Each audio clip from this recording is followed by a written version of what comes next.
Hi, I'm Andre, and I'm a black nerd, and it's time for Animaniacs trailer breakdowns.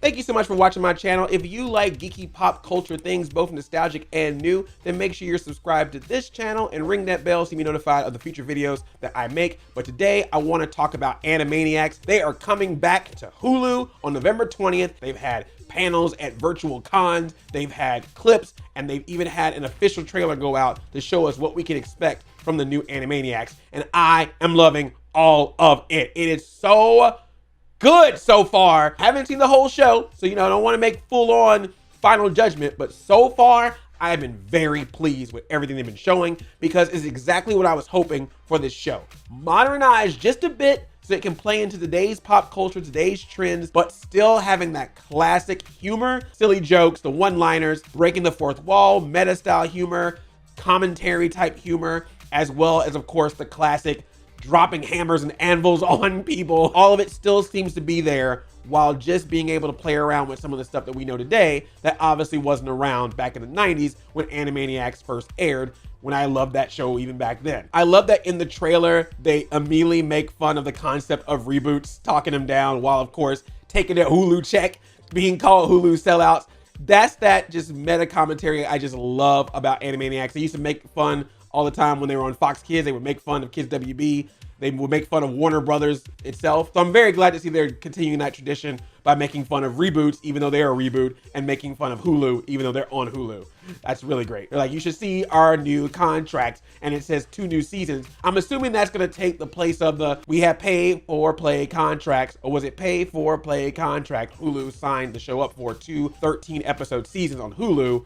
And then after that, HBO Max might be like, hey, look, that's a Warner property. I mean, I'm glad you did it at the time when we didn't exist, but now that we exist, we might want them Warners back. We'll see.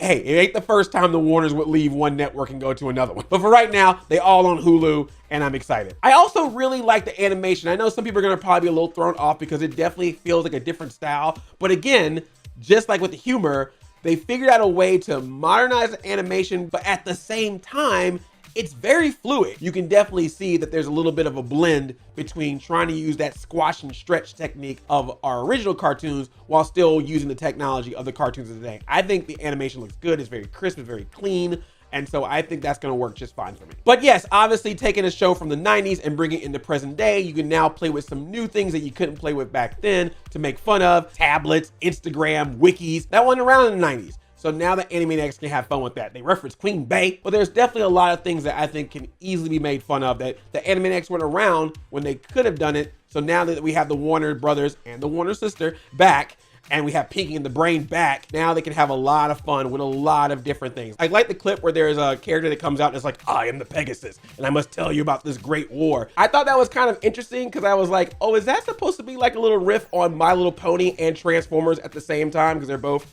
Hasbro properties. I was like, if that's what it was meant to be there, I think it's really cool. Oh, are they gonna make fun of movie franchises? I would love that. They've always made fun of DC because, again, Warner Brothers. But if they have some stuff in here about Avengers or Fast and Furious or any of those types of movie franchises, or just the concept of how movies are in general, if we see some of that humor in the show, that'd be really cool. I'm just interested in seeing what things in modern pop culture this show decides to do. One, we know for sure from watching this trailer, they getting in that anime. Anime fans, get ready. You about to get some anime-niacs, you know what I'm saying? So it definitely looks like they're gonna play around with jokes about animation. What they've done before on the show, there's a great episode of the classic Animaniacs show where they show how the Warner Brothers were loaned out to various cartoons and they make fun of like the old Hanna-Barbera cartoons and Scooby-Doo and Filmation animation. So it'd be cool to see in this series if they're gonna make fun of anime. But just in case anime fans are like, no, don't make fun of anime, Animaniacs, let me tell you, they did an episode where they made fun hard of one of my favorite franchises. They have an episode where they just completely ripped on the Power Rangers. They were hard on Power Rangers.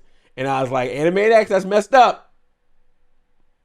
But did they lie? So if I can accept that the Warner Brothers and the Warner sister made fun of Mighty Morphin Power Rangers, then I think you can handle them making fun of anime. A perfect example of how they're great with making references in pop culture is obviously the other clip that they put out, which is that Jurassic Park clip. They treated the Warners like the dinosaurs, which just makes perfect sense. I mean, Steven Spielberg presents Animaniacs. Steven Spielberg directed Jurassic Park. What better way to showcase the return of Animaniacs than through a Jurassic Park parody? And they even do the whole thing where they look out and see them out in the field and they're running around. Like, that was just a really cool thing. They had great impressions of like Jeff Goldblum. I love that the lawyer in the clip was Hulu.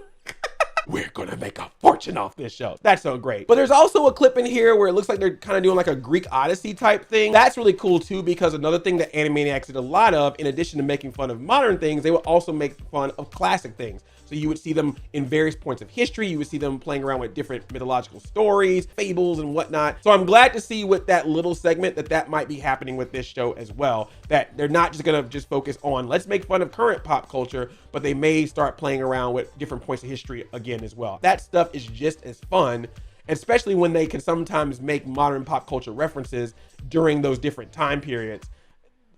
It's so cool, and I hope we see more of that in the show. The classic humor is still there. There's a couple of shots in this trailer where someone gets whacked with that hammer. They have that funny black light joke where they turn off the lights and everyone's dancing. They turn it on and they're all gone. I'm glad that that kind of humor is still gonna be here as well. I love all the references. I love all the meta humor, but sometimes you just need that classic Warner Brothers Looney Tunes style of humor, and that fits perfectly. That's what's so great about this show, is how it can hit so many different types of humor in one episode, in one short even. So that's really cool. The original voice cast is returning. That makes me so happy. They're all back. The voices of Yakko, Wacko, and Dot, Pinky and the Brain, Rob Paulson, Tress McNeil, Jess Harnell, Maurice LaMarche, they all are returning. So that makes me very happy. I don't know if the same directors or the same writers or the same people that used to write their songs, if some of them are coming back. I have a feeling that that's gonna be a lot of newer people, but hopefully they'll at least know the show, understand the show, and keep the tradition of the show the way it was while still modernizing it. So far, from what I'm seeing, it seems like they are doing that. Pinky and the Brain are back as well, and I'm really happy about that. They're such a great duo. They, of course, had their spin-off series after finding success with Animaniacs. So far, that is all that we've seen. I don't know if any of the other characters are gonna come back. I did like some of the other segments, so I hope that maybe they'll at least reference them, if not bring them back entirely. But they also might be doing some new segments as well. There's a part in the trailer where the Warners are singing and you see like cameos from classic Hanna-Barbera characters like Yogi Bear and Huckleberry Hound, and also the Chicken Hawk from the Looney Tunes is there too. Yaki Doodle is there, Boo Boo. But they also have these random characters in the back that look new. I'm gonna assume that these are probably characters that we're going to see throughout the episodes. They may be characters that the Warners interact with, or they just might be new characters with new segments all their own. We'll see. Let me just go ahead and say this right now. I don't wanna make a big deal about this, but I'm just gonna go ahead and say it. Animaniacs makes fun of everything. Politics, celebrities, trends, history, mythology, fictional characters, real people, music, movies, TV, themselves, their company that they're owned by. So if it was fair game back then, it is fair game now. That's what the show has always had. And that's why I remember it. That's what's so cool about it. That's always been there, but sometimes it gets forgotten in the internet space and it gets narrowed down to Yakko's world and that one joke about fingerprints. Can we please stop referencing Animaniacs as just the show that had that one joke about fingerprints? I feel like that's the only thing people talk about Animaniacs now. There's so many cool things that Animaniacs gave us, and it always gets narrowed down to, you ever see that joke they made about fingerprints? There's more to Animaniacs than that. Sorry. That being said, that is a pretty funny joke. That's a really good joke. I don't know how that joke got past the censors. But still, there's more to Animaniacs than that. So yeah, obviously, I'm just super excited for this. The Jurassic Park clip made me happy. The return of the voice cast made me happier. The trailer that they just released made me happiest.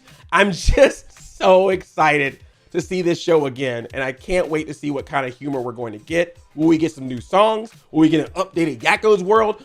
Who knows? I don't know.